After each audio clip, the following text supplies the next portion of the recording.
Hello and welcome to the Capitol Report on NTD Television. I'm Steve Lance.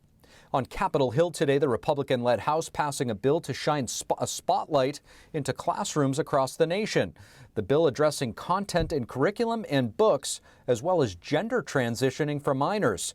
Here's NTD's Melina Wisecup with the details. GOP lawmakers are putting the nation's schools under the microscope, today passing a bill aiming to increase parental rights in the classroom. We watched just a short time ago that the Biden administration would go after parents if they went to school board meetings just to find out what was happening. We watched a father get arrested at a school board meeting when his daughter was attacked in a bathroom. The bill requires schools to provide parents with a list of books and reading materials available in the school library. Other provisions include that curricula be publicly posted and schools alert parents of violent activity on school grounds. The bill also touches on the issue of gender identification, stating that any elementary and middle schools that receive federal funding must get permission from parents before changing a minor child's gender markers, pronouns, or preferred name on any school form, or allowing a child to go to the opposite sex locker rooms or bathrooms.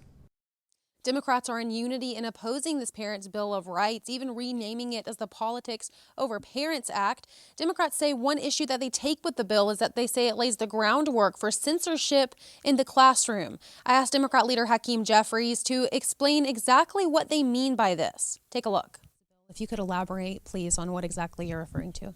Yeah, I think the concern here is that what is being unleashed, that if anyone in any school has an objection to a book, even it's in an objection to books about the Native American experience, books about civil rights, books about the Holocaust, and the book is removed from the school library. Allegations of book banning took up a large portion of the debate on the legislation. Republicans pushed back that the bill does not allow this, while raising concerns over certain books with explicit content. It's a document stories on the LGBTQ youth. It's got very sexually explicit passages. I was sexually active for the time I was 6, and I won't go on to say the other things that they have. Are you going to highlight these books? Parental rights, an issue that emerged during the COVID-19 pandemic, is now a key priority for Republicans ahead of the 2024 election. The bill faces an uncertain future in the Democrat-controlled Senate. Reporting in Washington, D.C., Melina Wisecup, NTD News. And in light of this Parents' Bill of Rights that just passed through the House, we had a chance to speak with Congressman Bob Good of Virginia. Parental rights in education has been a focal point in his state in recent years. We examined some of the issues within the American education system and what he thinks needs to be done. Congressman Bob Good, thank you so much for joining us. Great to be with you, Steve. Congressman, as a member of the House Education Committee, if you could just tell us, what are some of the biggest challenges facing the education system right now? Well, the federal government and being involved with education would be number one. We ought not to have a Department of Education. It was a mistake when Jimmy Carter created it back in the 70s, and Ronald Reagan should have eliminated it back in the 80s. And so really what we need to be doing is dialing back the federal intrusion into the education system. It's bad enough to have your state capital, your state government telling your local county, your local city how to run your schools and what you have to do. It's even worse to have it coming from Washington. Of course, we're seeing these culture wars play out throughout the country when it comes to this woke ideology. Where does this even come from? And I know you have a bill aimed at critical race theory. Tell us about this. Well, we lost the battle from an education standpoint. We really surrendered about 50, 60 years ago, and you're now beginning to see Americans rise up and try to take back their schools. As you know, everybody's eyes were open during the China virus situation when the schools were shut down and kids were trying to learn from home, and parents were much more involved with what was happening in the schools. They learned much more about anti-American ideology, harmful, divisive, racist ideology being taught in the schools, policies such as transgenderism and sexualization of our kids in elementary school even, books and materials that were being presented to kids in elementary school.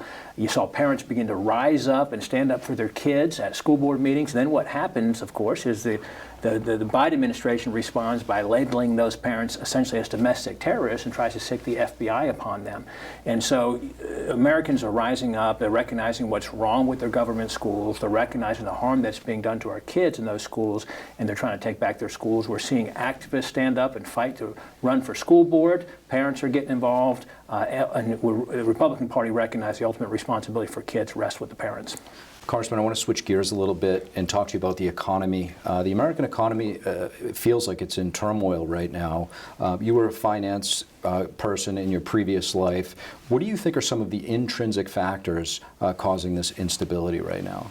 Well, you have a federal government executive branch that is really has contempt for job creators, employers, and businesses, thinks they exist to exploit their employees, to exploit their customers, but for the heavy hand of government to come in and to rescue them, if you will.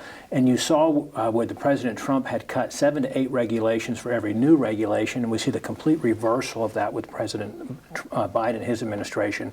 So one of the great things that's hurting the economy and hurting the country from an economic standpoint right now is that heavy hand of that burdensome regulation, in addition to the war on American energy. When energy is such a huge component of our economy, and you see us penalizing and regulating and putting burdens and obstacles in the way of affordable, reliable energy, fossil fuels, which God put in the ground for us to harvest, and you see us instead subsidizing and trying to incentivize with our tax dollars unreliable, unaffordable energy. That's really crushing our economy as well. And then you've got the threat of the Biden administration trying to raise taxes on all Americans, whether it's corporate taxes that they don't understand, that are ultimately paid by the consumer. And then you've got the massive amount of spending, of course, which is crushing Americans from an inflationary standpoint. And then he wants to pile on to that with a $6.9 trillion proposed budget. Virginia Congressman Bob Good, thank you so much. Thank you. A group of lawmakers visited the D.C. jail where pretrial January 6th defendants are being held. What we have to do is we have to work as hard as possible to defund the two-tiered injustice system. And we have to return freedom and due process rights to these pre-trial January 6th defendants. And as you can see, there's paid protesters here today, and they can whistle and say everything they want, but we will not be deterred. Representative Green led the group, which was made up of mostly Republicans, but 2 Democrats did agree to go. Representatives Robert Garcia and Jasmine Crockett. Their goal? To counter the Republican narrative. Garcia posted on Twitter this morning that he was asked by Democrat ranking member Jamie Raskin to go.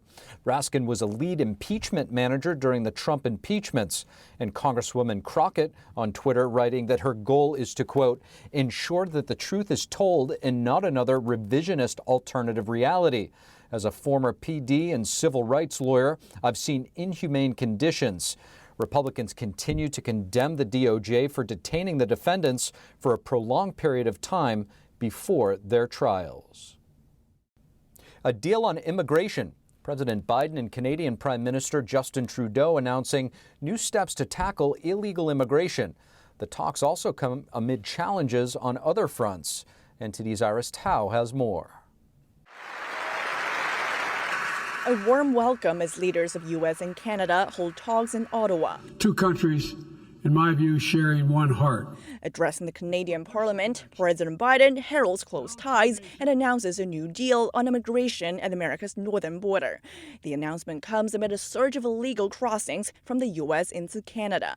These migrants will now be turned back into the U.S. The United States and Canada will work together to discourage unlawful border crossings and fully implement the updated Safe Third Country Agreement. In exchange, Canada will take in 15,000 more migrants from South and Central America, an effort to ease pressure on the U.S. southern border. The 2 leaders also focused on countering China. That's after a Chinese spy balloon flew over both countries and as allegations of Chinese interference in Canadian elections are prompting investigations. With growing competition, including from an increasingly assertive China, there's no doubt why it matters that we turn to each other now. And a nod to the alliance to counter Beijing, as the parliament gave a standing ovation to 2 Canadian men detained in China for nearly 3 years. And we rallied our allies against arbitrary detention, and through that, with your support and your leadership, Mr. President, the rule of law prevailed. Meanwhile, President Biden, at a joint press conference, addresses ties between Russia and China, dismissing rising concerns that Beijing could be sending weapons to Russia. Look, I don't take China lightly. I don't take Russia lightly. But I think we vastly exaggerate. I've been hearing now for the past 3 months about China is going to provide significant weapons to Russia, and they're going to. Well, I've been talking about that. And the U.S. is asking Canada to boost its defense funding. That says other U.S. allies, including the UK, Australia, and Japan, have all stepped up their defense budget amid rising threats from Moscow and Beijing. Reporting by Iris Tao and TD News. Thank you for watching the Capitol Report. If you want to see our full broadcast, check us out at epochtv.com.